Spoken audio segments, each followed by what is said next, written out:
Bom dia, minha gente. Dormiram bem? Que beleza. Conseguiram descansar, tomaram um café da manhã bom. Agora a gente vai ter uma manhã de... Eu também dormi bem também. Ontem foi um dia de muita agitação, né? A gente estava muito agitado ontem, né? Agora a gente já está mais calmo. Dia de chegada, né? Ver os amigos. Então é muita alegria, muita coisa para a gente dar conta. Então a gente hoje vai conversar, eu e o Denis, a gente vai conversar com vocês sobre a morte. É um tema assim estranho, né? Da gente botar num domingo de manhã. Mas é que para nós espíritas, falar sobre a morte é falar sobre a vida, né? Então vamos conversar sobre a vida, que inclui a gente desencarnar, que inclui a gente sair desse corpo e retornarmos à pátria espiritual, que é a nossa casa de verdade. Mas depois a gente volta, porque a gente ainda precisa voltar muitas vezes, até a gente poder pacificar o nosso coração completamente e não termos mais a necessidade de reencarnar no mundo de prova e expiação, né? Enquanto isso não acontece, o que acontece com a gente nesse processo? Eu pensei em trazer para vocês o capítulo 16 do Evangelho segundo o Espiritismo, em que Kardec nomeou que a gente não pode servir a Deus e a Mamon. Mas é um capítulo importantíssimo para quem vai se preparar para desencarnar. Na verdade, olha só que coisa doida isso. A gente encarna, mas o encarnar já é preparação para voltar. Então a gente já chega voltando, né? Já chega dizendo tchau. A gente mal nasce e começa a morrer, não é isso que Vinícius Moraes fala? E é isso, porque cada dia que a gente tem na vida corpórea, que coincide com o nosso crescimento biológico, ao mesmo tempo, nós também estamos nos despedindo lentamente da vida corpórea, porque nós vamos voltar para casa. Só que, gente, a vida material, a vida corpórea, ela é tão sonífera, mas ela é tão sonífera que a gente esquece que a gente estava aqui só um cadinho. Parece que a gente veio para ficar. E a gente se apega a tudo. E a gente se agarra a tudo. A gente se agarra às pessoas, a gente se agarra aos trabalhos, a gente se agarra nas coisas, a gente se agarra aos nossos títulos. É difícil aposentar. É difícil ver os filhos crescerem e a gente envelhecer. Então, tudo o que vai lembrando para a gente que tudo aqui é passageiro, a gente resiste. E a gente faz tudo para adiar o máximo que a gente pode isso. Não, daqui a pouco. Não, deixa para lá, faz de conta que a gente não é mortal. Então, no capítulo 16, Kardec reuniu textos que falam sobre apego e desapego. Mas tem um segredo muito legal nesse capítulo, em que o Kardec vai deixar claro com algumas mensagens que o oposto de apego não é descuido. Desculpa, não é desapego, é descuido. A gente acha que o contrário de apego é desapego. Não. Desapego é uma construção difícil para nós. Então, está lá no Evangelho, nesse capítulo 16, assim, ó. Generosidade exagerada, prodigalidade exagerada, doação demais. Não é desapego. Isso é uma modalidade do egoísmo, está lá. Eu fiquei horas com essa frase. Egoísmo? Poxa, mas a pessoa que dá tudo, como que isso pode ser egoísmo, né? E aí eu fui pensando melhor, é egoísmo por quê? Quando a gente dá demais, a gente não está olhando para quem a gente dá. Quando a gente dá demais, a gente está sendo guiado por uma carência afetiva muito grande.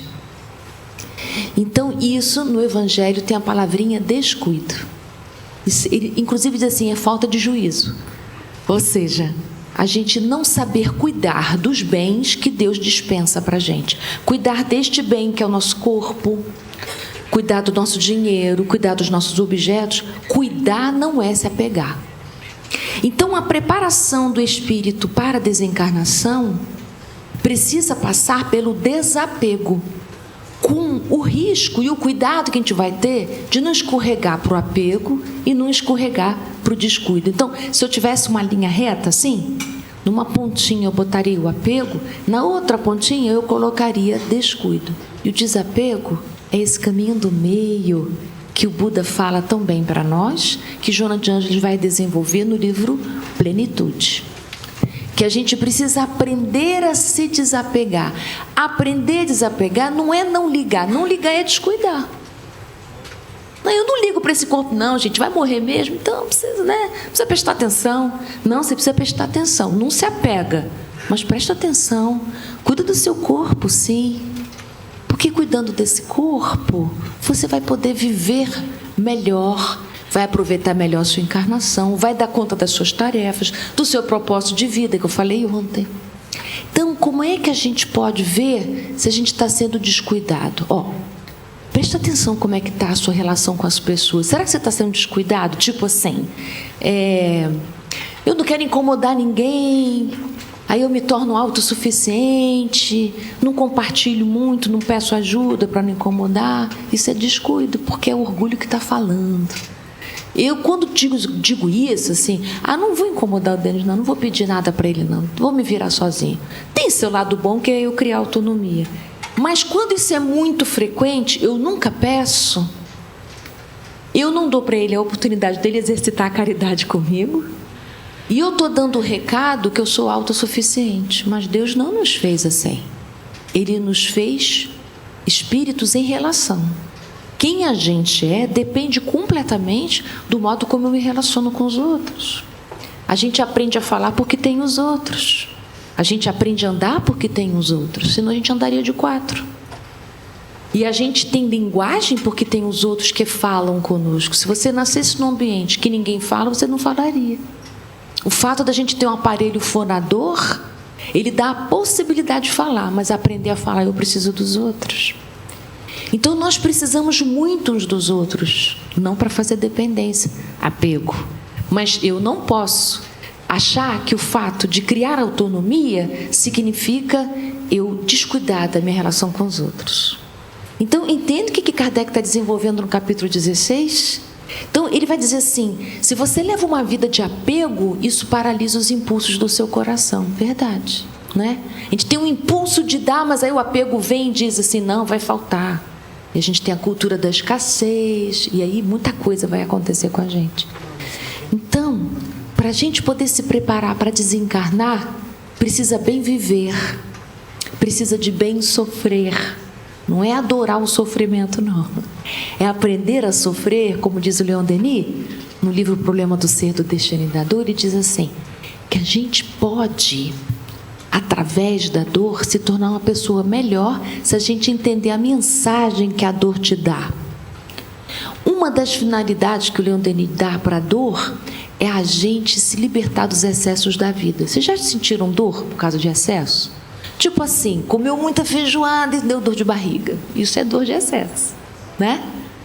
Então, Leon Denis vai dizer que há dores na vida que é para proteger a gente de nós mesmos, porque a gente não consegue dar limite para a gente.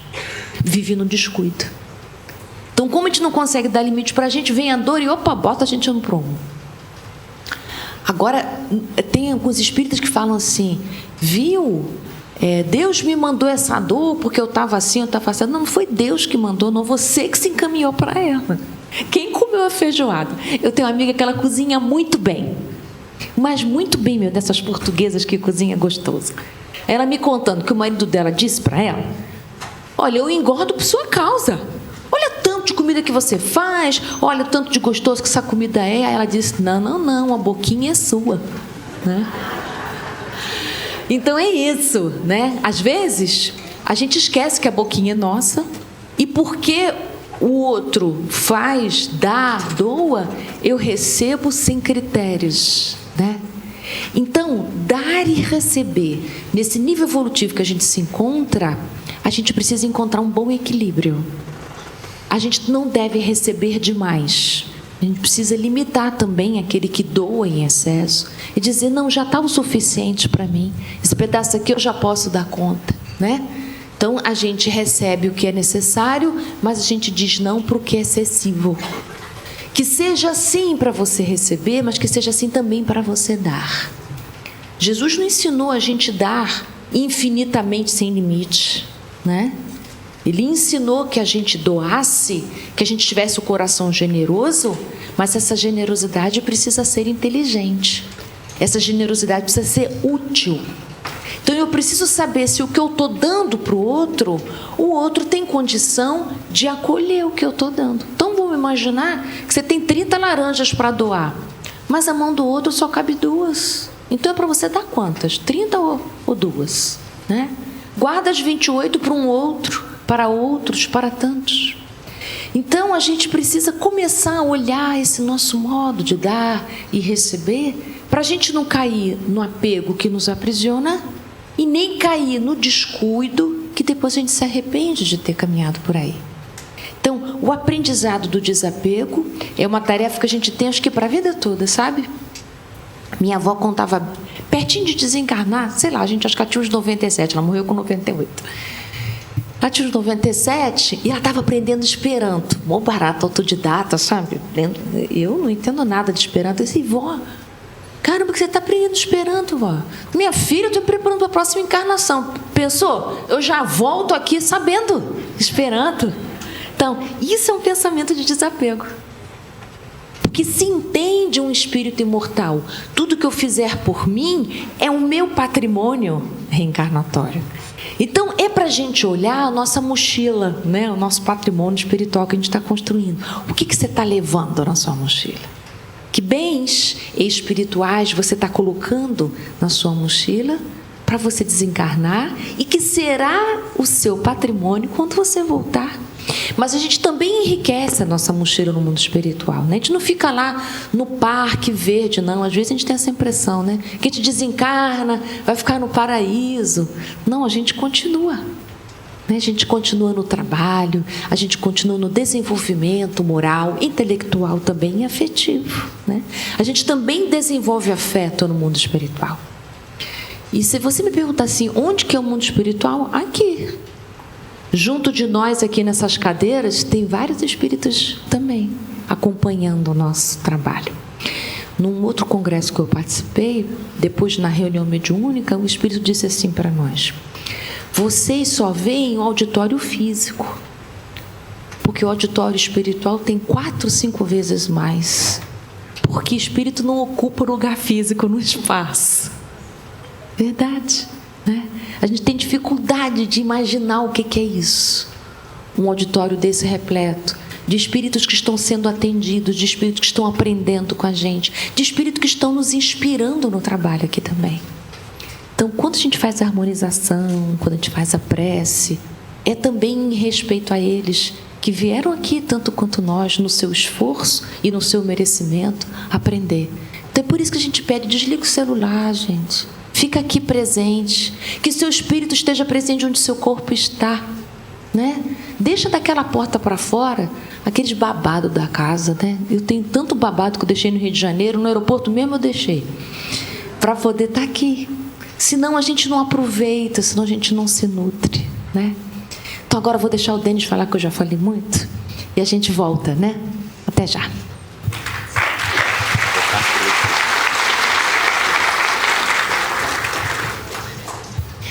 Queridos amigos, bom dia a todos.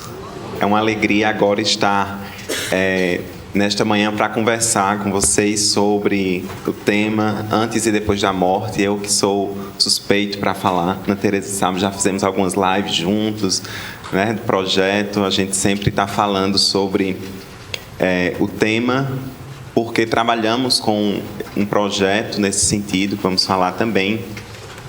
E quando me perguntam, e já me perguntaram, por que você fala tanto sobre a morte, né? E eu digo que falar sobre a morte é trazer vida para os nossos dias, né? Então, eu queria iniciar com uma mensagem de Joana de Ângeles, para a gente refletir, que diz: pensa em termos de vida eterna. A morte é somente um veículo para a mudança de domicílio. Quando os tecidos físicos se gastam ou se rompem violentamente, libertam o espírito eterno que retorna à pátria espiritual. Tudo se transforma. O corpo se altera e decompõe, indo vitalizar outras expressões materiais.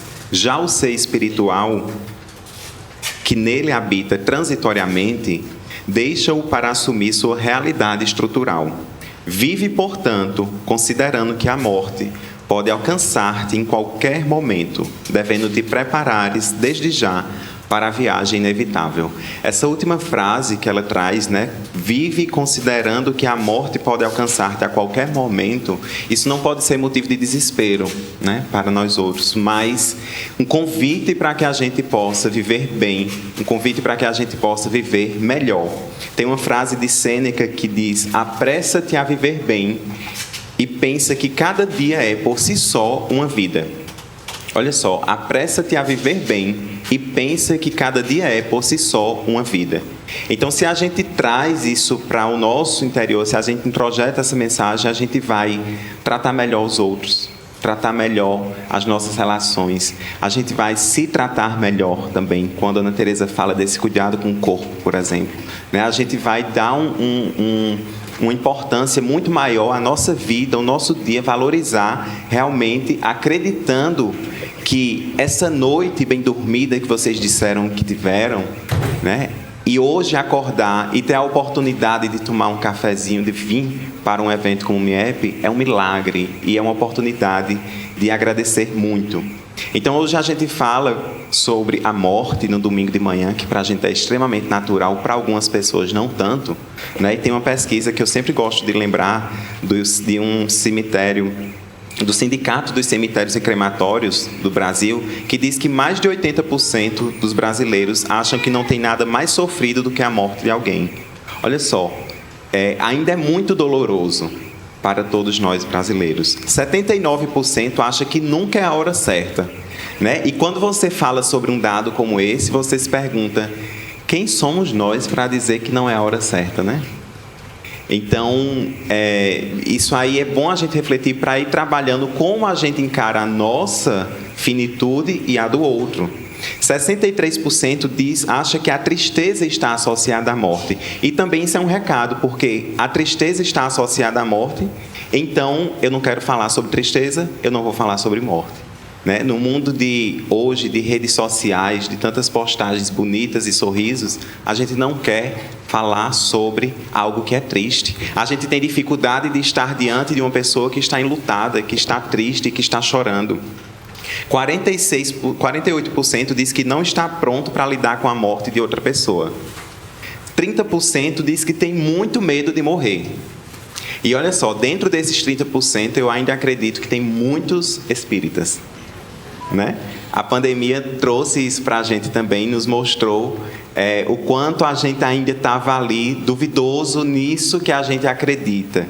Né? 30% diz que não sabe como ou com quem falar sobre a morte. Claro, se as pessoas não querem falar, se as pessoas escondem isso, não sei com quem falar, mas não sabe como falar também. Quem aqui não já escutou ou não já foi o personagem que disse: eu não gosto de ir a um velório, porque eu não sei o que dizer, né? E aí eu sempre digo, quando as pessoas falam isso, a gente não só faz o que a gente gosta na vida, né? A gente faz o que é preciso fazer. Então a gente precisa ir ao velório, e se não sabe o que dizer, não tem problema, vai e dá um abraço. Um abraço, mostra presença num momento desafiador como esse. E tem 10% que diz que falar sobre a morte atrai. Essas são as pessoas que dizem assim: vou bater na madeira 3 vezes, para isolar e para não atrair. E eu sempre brinco, eu digo que se falar sobre a morte atraísse, hoje eu não estaria aqui com vocês, né? Porque faz um tempo que a gente conversa sobre esse tema. Então, como se não bastasse falar sobre essa morte, inclusive no direito, deve ter várias pessoas aqui da área do direito. Quando uma pessoa perde um ente querido e precisa se afastar no trabalho, ela recebe uma licença chamada licença nojo. Licença nojo. Essa palavra, ela possui uma origem portuguesa e pode ser entendida como pesar, como tristeza, né? Então, até o termo, né, que vem de origem portuguesa, que se manteve, que muitas pessoas ainda utilizam, ainda associa no Brasil a essa coisa pesada, né? Essa coisa que não faz parte, como se não fizesse parte do nosso dia a dia, da nossa vida, né? Há pouco tempo eu estava comentando sobre a morte de uma pessoa próxima lá na instituição, na AME, e uma amiga nossa lá, colaboradora, disse: está morrendo tanta gente ultimamente. Né? E eu disse assim, na verdade, é porque quando a gente está lá no Miep Baby e no Miepinho, a morte parece que está tão distante, mas quanto mais a gente vai crescendo, né, a gente vai amadurecendo, mais a morte vai se aproximando das pessoas que estão envelhecendo, né, perto de nós, e a nossa própria. Porque cada dia a mais é um dia a menos para a gente, nesta encarnação. Né? Lá no livro Céu e Inferno diz: por que os espíritas não temem a morte? E aí, porque os espíritas não temem a morte, eu disse que 30% dos brasileiros têm muito medo de morrer, e muitos espíritas, né? Mas olha como é confortador a visão que nós espíritas temos e precisamos fossilizar isso dentro de nós. A doutrina espírita transforma completamente a perspectiva do futuro. A vida futura deixa de ser uma hipótese para ser realidade. Eis aí porque os espíritas encaram a morte calmamente e se revestem de serenidade nos seus últimos momentos sobre a terra. Já não é só esperança, mas a certeza que os conforta. Olha só, encaram a morte calmamente e se revestem de serenidade. E é por isso que a gente precisa se preparar, né? A educação para a morte. Porque o nosso momento vai chegar, o momento do nosso pai, da nossa mãe, do nosso filho, né? Independente de idade, porque a gente escuta muito, interrompeu a ordem natural da vida, que isso não existe, né? Até o grande exemplo, a gente tem Maria assistindo o martírio do seu filho.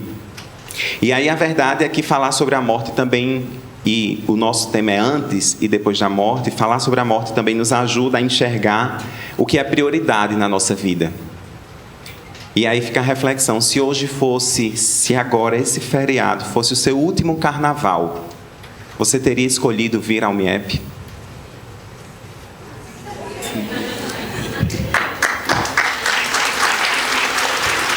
Isso, com a maturidade, a gente vai dando muito mais a importância, muito mais valor às nossas escolhas.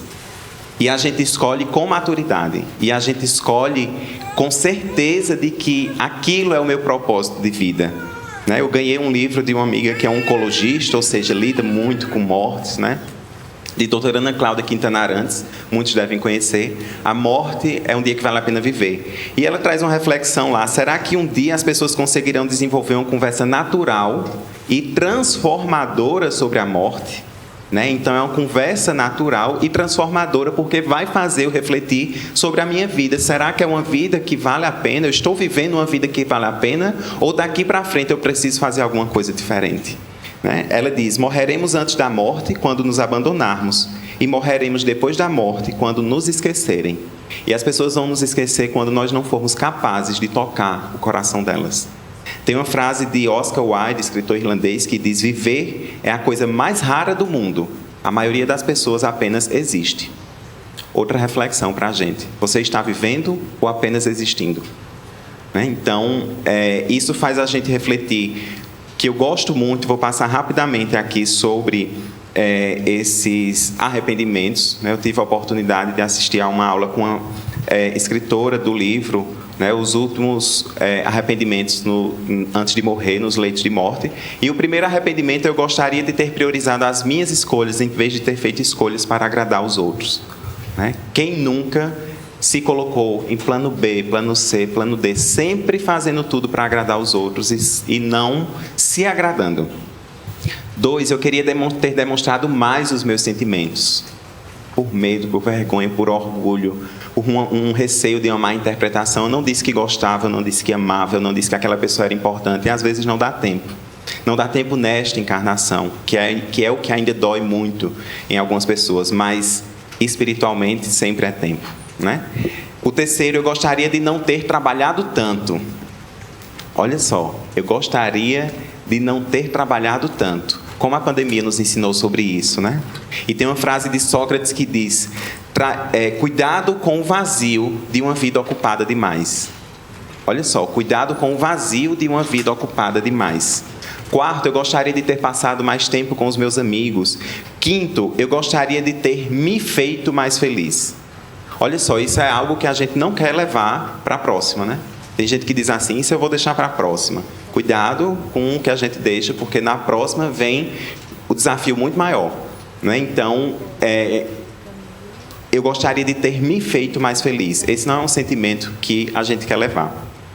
E aí, quando a gente fala sobre essa preparação, sobre a educação, a gente tem que lembrar que sabemos que a qualquer momento a morte pode bater à nossa porta, e quando chegar esse momento a gente precisa de acolhimento, né? A gente precisa de acolhimento na nossa reta final ali, nos nossos últimos momentos, mas também acolher aquelas pessoas que perderam um ente querido, né? E, inclusive, quando eu falo de acolhimento, tem uma pesquisa muito interessante que eu vi recentemente nos Estados Unidos, que diz que a perda de um filho deixa os casais muito mais propensos à separação.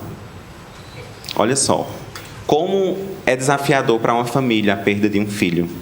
E a pesquisa diz, além das dificuldades inerentes ao processo da perda de um filho, seja ele após a gravidez ou durante ela, o casal ainda precisa lidar com a distância que pode se instaurar na relação.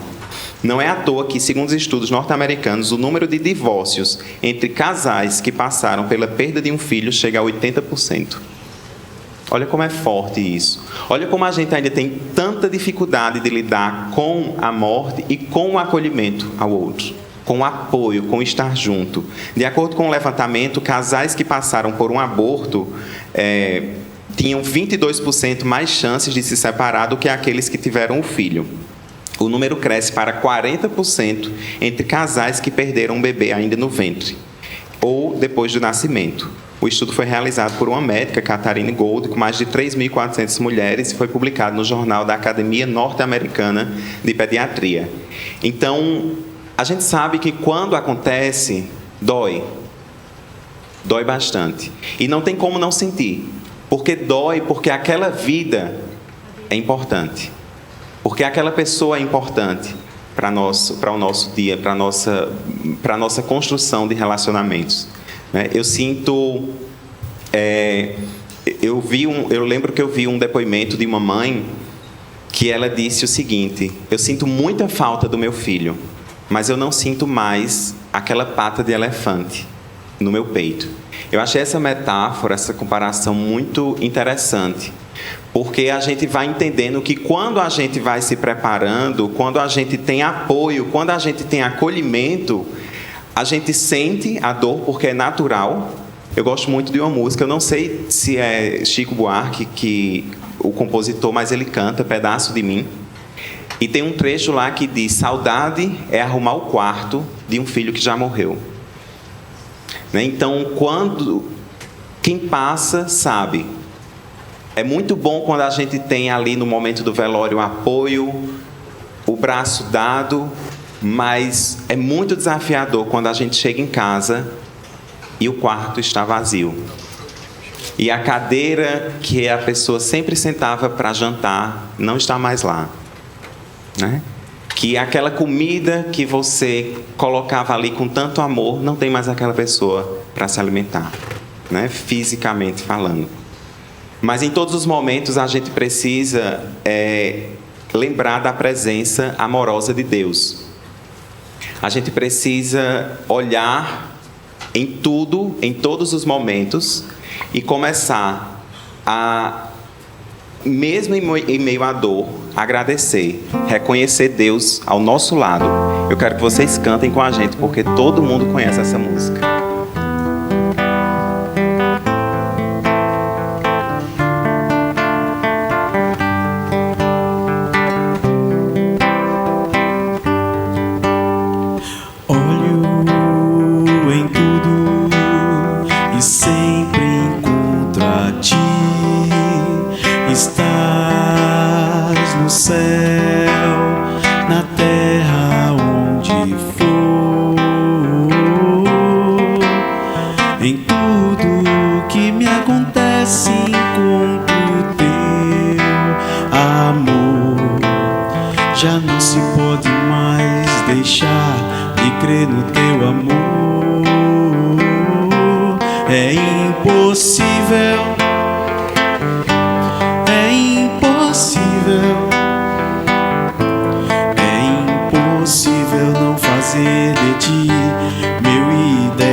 impossível não fazer de ti meu ideal.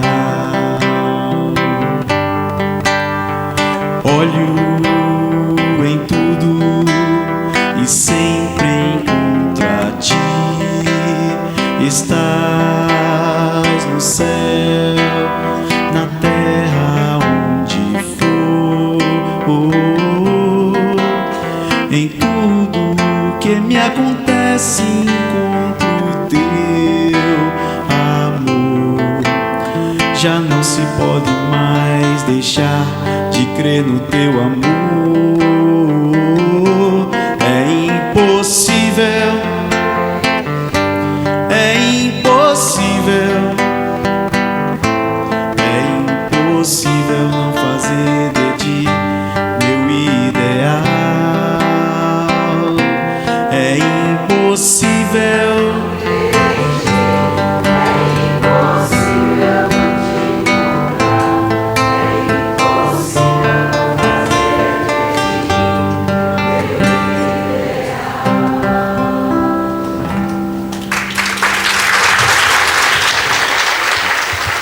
A gente lembra da frase de Paulo quando diz em tudo dá graças, né? Então, é impossível não crer em ti. Também, quando a gente está passando por muitas alegrias, por bonança, mas a gente precisa cantar isso quando a gente está passando pela dor também. Quando a gente está passando pela dificuldade, isso vai nos dar força e reaprender a viver. Porque quantas vezes a gente que acolhe pessoas enlutadas escuta assim: eu queria minha vida de volta, né? Mas não existe mais aquela vida de volta. É como aquele atleta que passa por um acidente, que precisa reaprender a jogar, reaprender a ter as suas atividades ali, reaprender a andar. Muitas vezes passa por um processo de uma cirurgia, de uma cadeira de rodas, tudo, e tem que reaprender a viver. Algo também que vai nos dar força para continuar é honrar, né, o nosso ente querido. Tem um livro muito bonito que eu deixo a indicação, não é espírita, para vocês, que é Luto é Outra Palavra para Falar de Amor. Esse é um livro de Rodrigo Luiz, psicoterapeuta, especialista em luto, e eu vou dizer só os títulos dessas honras que ele fala. A primeira honra é: honro a sua vida sobrevivendo à sua morte. Olha só, honro a sua vida sobrevivendo à sua morte, continuando, mesmo em meio à dor. A segunda honra é: honra a sua memória, abrindo-me para todos os sentimentos do mundo. E aí, quando a gente diz isso, é inclusive abrir para os sentimentos que vai nos deixar, em alguns dias, muito tristes. É a gente acolher aquela tristeza, mas fazer o possível para não se manter ali. A terceira honra: honro o seu amor respeitando o meu tempo e o meu jeito de reaprender a viver. Porque há muita comparação no luto. Fulano perdeu a mãe há tantos anos e há pouco tempo, e você ainda está do mesmo, e você está pior do que ele que faz tantos anos.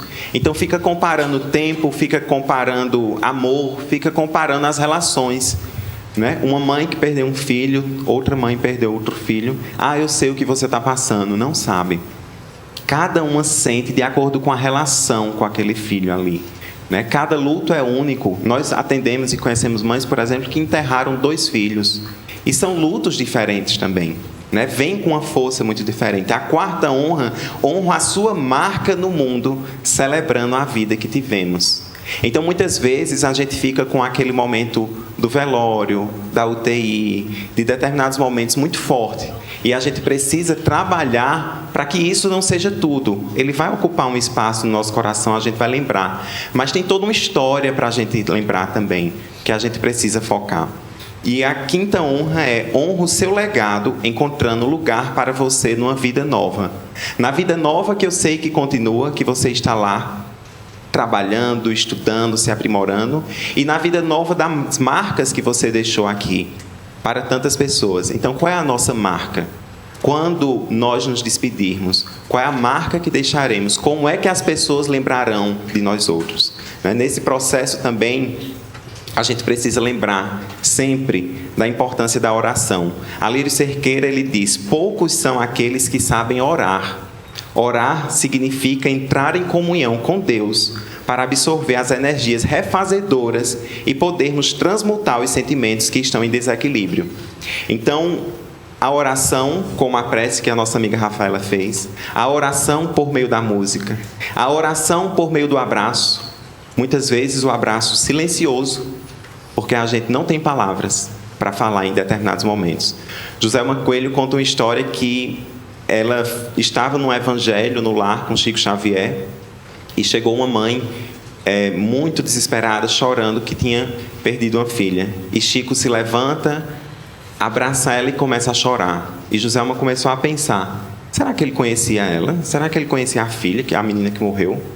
E aí a mediunidade de Chico, né, que sabia tudo que estava se passando ali, lia o pensamento, leu o pensamento dela, parou, olhou para ela e disse, minha irmã, eu estou chorando porque diante de uma mãe que enterrou um filho, não há palavras que consolem. E volta e continua abraçando e chora junto. Né? E muitas vezes a gente quer ali levar, na ânsia, né, de levar o evangelho, de falar de Jesus, de dizer, Espírito adora dizer, isso passa, né? Tudo passa. Mas tem momento para dizer o tudo passa também. Tem momento que só requer um abraço, estou aqui. Ir à casa daquela pessoa, muitas vezes tem gente que se afasta, né? Tem gente que se afasta do momento do luto e diz, não vou porque eu não sei se ela quer conversar sobre aquilo. Mas aí você vai, você leva um bolinho, um cafezinho, você conversa sobre qualquer coisa, sobre a novela, sobre o trabalho. Se ela quiser falar sobre o luto dela, sobre o ente querido que ela perdeu, ela vai falar. E aí você escuta. Você mais escuta do que você fala. Porque quem está enlutado quer falar muito. E por isso nós temos um projeto Consolando Corações. Este ano vai fazer 8 anos que a gente tem o projeto Consolando Corações de acolhimento a pessoas enlutadas. Ele acontece na instituição, na AME, e a gente tem essa conversa em grupo de compartilhamento. Muitos dos nossos acolhidos hoje já se tornaram voluntários. Isso não significa dizer que não têm o luto, não sentem dor, não derramam lágrimas, mas que conseguem administrar melhor dentro de si, estendem a mão para ajudar o outro. E a gente tem também, quinzenalmente, a live conversando sobre a morte, sobre luto, sobre a vida, com convidados, inclusive a Ana Tereza já participou algumas vezes. Então, é um processo de acolhimento que a gente precisa valorizar muito. Né? Eu preciso pensar, refletir como me portar quando está difícil a dor da separação. Tem um livro de Raul Teixeira, Rosângela, Lições de Amor e Vida. O último trecho desse texto diz assim: quando você for constrangido a acompanhar com lágrimas aquele afeto que se despede das refregas do mundo, rumando ao mais além, tente não lastimar, por costume refletido. Faça esforços para não se desesperar. A vida não se resume no punhado de matéria que entrará em dissociação.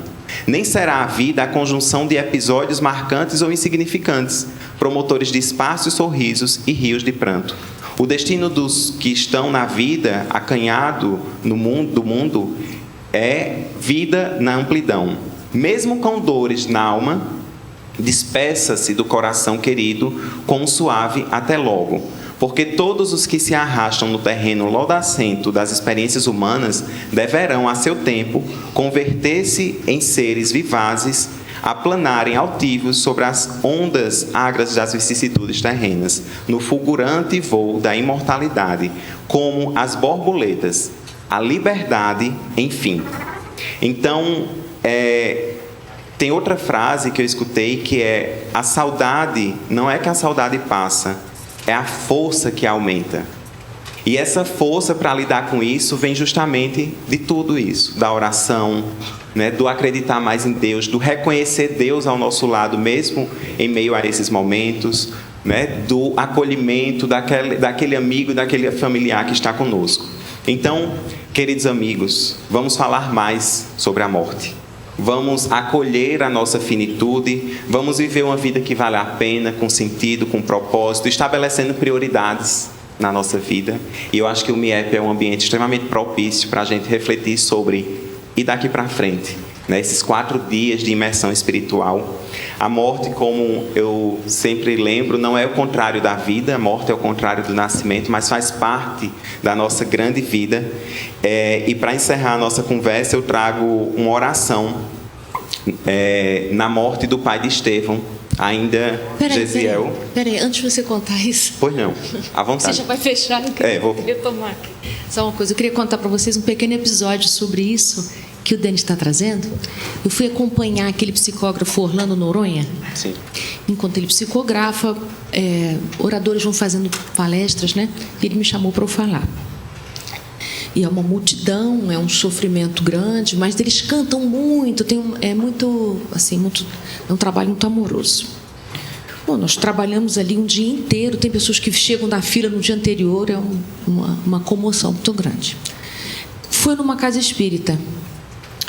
E claro que muita gente vai lá esperançoso por notícia de seu filho e não tem, né?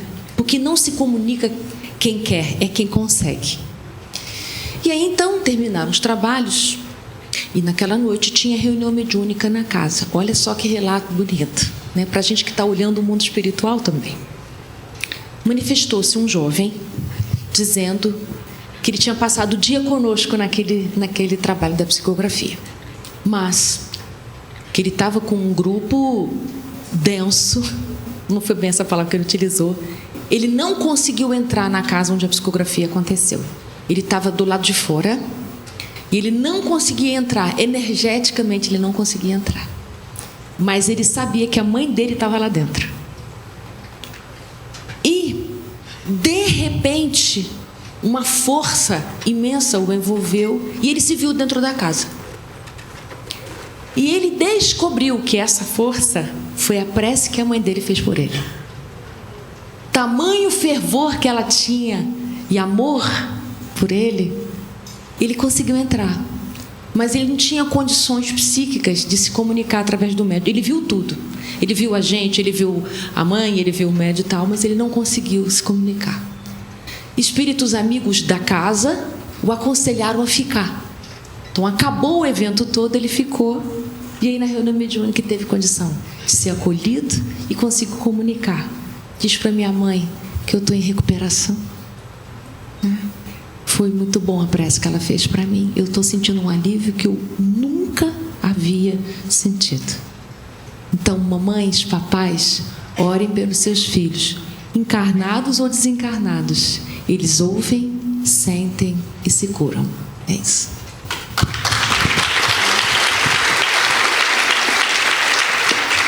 A oração de pai e mãe é poderoso, né? A oração é poderosa. Então, na morte do pai de Estevão, ainda Gesiel, ele fala para sua irmã: Abigail, papai está expirando.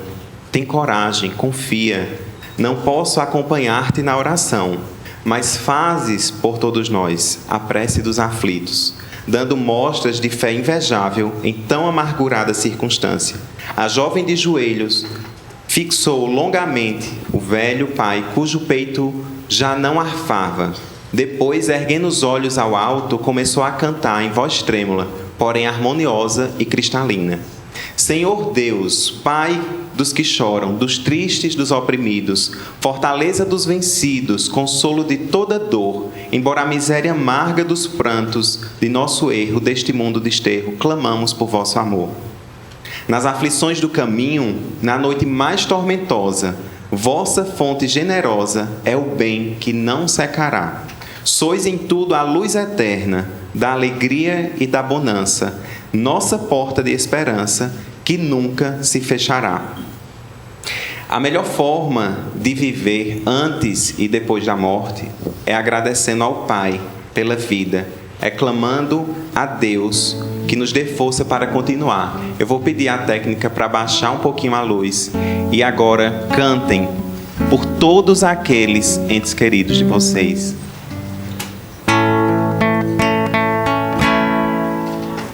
Pai nosso que estás no céu, santificado seja teu nome, e venha a nós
nossas ofensas de um modo maior, com que perdoamos,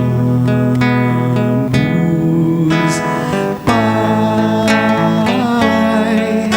meu Pai do céu, meu Pai do céu, eu quase me esqueci que o teu amor vela por mim,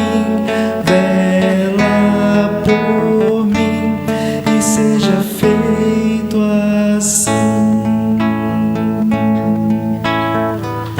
E não nos deixeis cair em tentação, mas livrai-nos de todo o mal.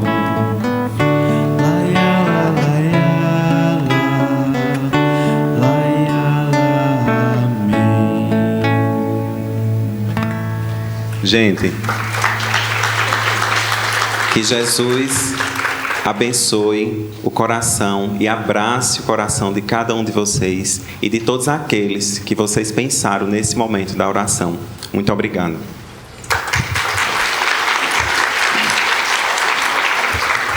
Agora eu vou... Rafa já vai vir para cá, mas a gente recebeu uma pergunta aqui, a gente não tem exatamente o espaço de perguntas e respostas, mas eu vou aproveitar que a Ana Tereza está aqui também para a gente comentar sobre essa pergunta que recebemos. Aniversário no túmulo de uma criança, pode? No cemitério eu vi no túmulo de uma criança toda a família cantando parabéns, com bolo e refrigerante e bolas de encher, cantando efusivamente. Eu vou deixar a Ana Tereza falar e depois eu comento também um pouquinho sobre.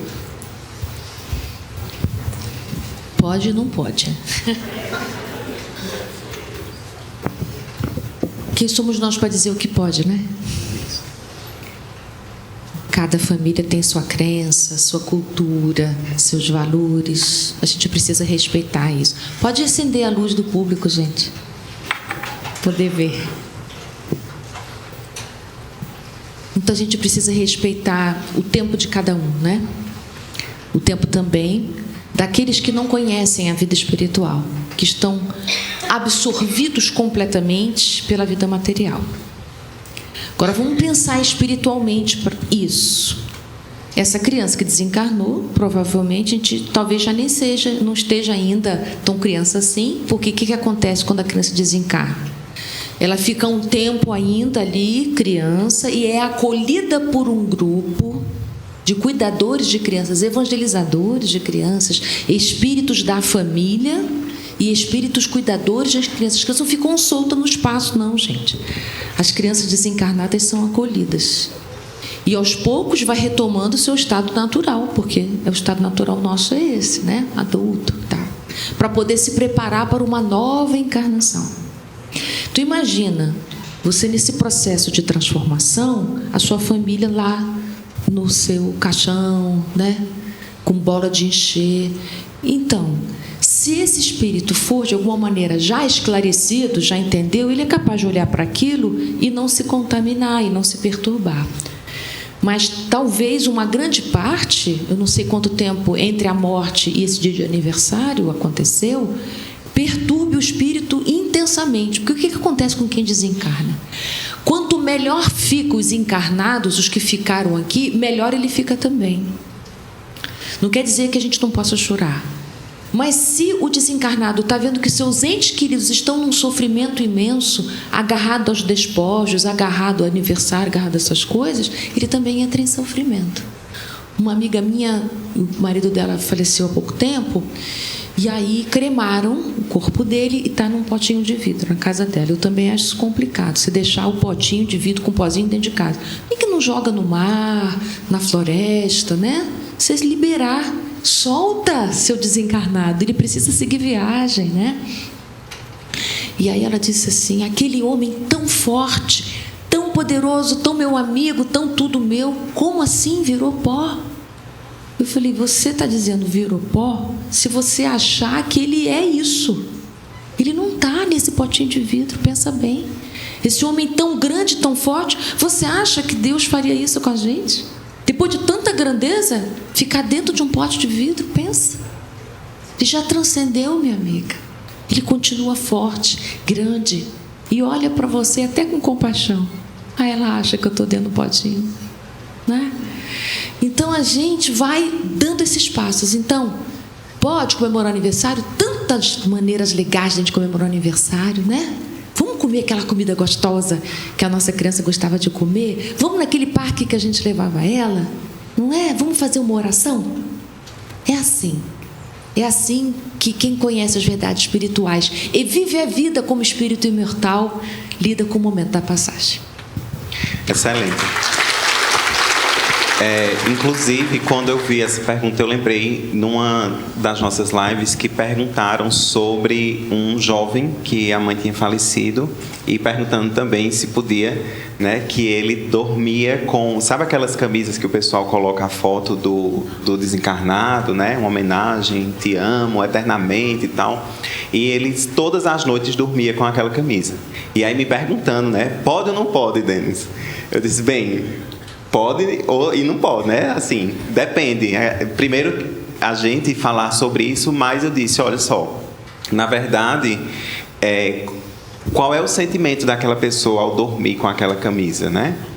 É aquele paninho de carinho, de o cheiro da minha mãe, de estar ali, de eu vou dormir tranquilo com ela, ou é um paninho, ou é uma camisa que todas as noites eu vou dizer, por que Deus fez isso comigo? Não é? Eu vou me lamentar, eu vou dizer, eu queria a senhora aqui comigo, não me abandone, ou por que você me abandonou? Porque tem muita gente, a gente sabe que tem as fases do luto, tem inclusive a fase da revolta também, que claro, são 5 fases, nem todo mundo passa pelas 5, não necessariamente na mesma ordem, mas tem uma fase de revolta que algumas pessoas têm, né? E a fase da revolta, muita gente tem uma revolta contra Deus, né? E tem revolta às vezes contra o morto. Por que você me abandonou? Né? E aí é nesse mesmo sentido. Essa camisa depende de como ele está lidando com aquele processo ali. Porque se é natural, se é uma companhia apenas amorosa, vai chegar o dia que ele não vai também sentir nem a necessidade daquilo, porque vai transcender, porque a conexão, a nossa conexão, a gente vai reaprendendo a viver, a gente vai reaprendendo a nos conectarmos com os nossos entes queridos, né? Então, tem essa questão. E quanto ao cemitério, que aí foi exatamente a pergunta, a AME, por exemplo, tem uma campanha da imortalidade. A gente sabe que a maioria dos espíritas não vão ao cemitério, mas tem muita gente que vai, que sente a necessidade ainda de ir, né? Então, nós vamos também. Tanto é que tem a palestra espírita, que dá pouca gente. A gente tem a missa, que é lotada. A gente tem o culto também, que é lotado. Mas a gente está lá para acolher, de toda forma. Porque tem gente que sente a necessidade de ir ao túmulo para fazer uma oração. E a gente não pode julgar nem a religião do outro, nem muito menos o sentimento do outro de ainda querer estar ali. E aí, com o passar do tempo e um esforço muito grande para se transformar, para administrar isso dentro de si, aí a gente vai vendo que algumas questões, algumas coisas, algumas atitudes, algumas ações, a gente vai soltando, né, a mão, a gente vai largando e vai continuando e vai entendendo que a pessoa, o nosso ente querido, ele deixou de existir, essa matéria, mas não é isso que a gente ama. A gente ama o que ela significa para nós. A gente ama o que está dentro de nós. Queria falar uma coisa sobre essa história da foto na camisa, né? Eu achava isso meio over. Ficar com a foto do filho, bota o nome todo, a data que foi, a data que nasceu, não sei o que lá. Eu achava aquilo meio demais, né? Mas, gente, quando meu filho faleceu, eu entendi. Eu também queria uma camisa dessa. Eu não fiz, não, sabe? Mas, eu acho que eu não fiz porque eu fiquei meio sem graça de fazer. Eu entendi uma coisa. Eu nunca conversei com pessoas que usam camisa, mas eu entendi uma coisa comigo. Eu falei, gente, até eu tô com vontade de usar aquela camisa. Que diacho é isso? É porque acontece uma coisa, as pessoas do nosso entorno, elas param de falar da pessoa que faleceu para não doer na gente. E a gente que que tem um ente querido tão próximo, você é mãe, pai, irmão, não sei o quê, a gente quer falar muito daquele. Então, não falar parece que desapareceu o ente querido. E aí eu tinha vontade de botar a camisa e eu assim, não, morreu não, tá aqui, ó, ele não tá mais aqui do meu lado, mas ó, aqui, ó, tem aqui, né? E aí eu entendi, essa coisa da camisa, essa coisa da foto, pelo menos eu tive essa sensação que é assim, não esquece não, ele existe, olha, tá aqui e tal. Só que isso é chato para quem está no entorno, mas para quem está vivendo precisa muito falar, porque a gente não tem mais histórias novas para contar, a gente só tem história velha para contar. Ah, lembra quando ele fez aquilo? Lembra que... Chega uma hora que você fica assim, já contei essa, não tem mais nenhuma nova para contar, para dizer, né? Então aí a gente vai guardando essas histórias no coração. Não fiz a camisa até hoje, agora já estou bem, porque é isso, a gente vai soltando, desapegando de todas essas nossas ligações materiais, e a gente vai fazendo uma transição para uma ligação mais sutil e espiritual. E eu acho que luto é isso, é essa travessia dessa ligação tão material para esse amor e essa ligação sutil e espiritual. Isso. Gente, se deixar, a gente vai ficar conversando aqui até meio-dia, mas só lembrando, os livros de Ana Teresa estão lá na livraria. O meu aqui, ó, Aprendendo com a Morte, Perspectiva Finitas e Infinitas sobre a Vida. Como eu estou na correria, eu não vou também para lá, mas como Rafa disse, podem me procurar, quem quiser uma dedicatória, quem quiser conversar comigo sobre, é só me parar, não precisa ter vergonha, tá tudo certo. Ana Teresa vai para lá. Muito obrigado a vocês. O livro é um convite a refletir sobre a vida e um acolhimento aos que estão enlutados, tá? Rafa. Obrigada, Denis.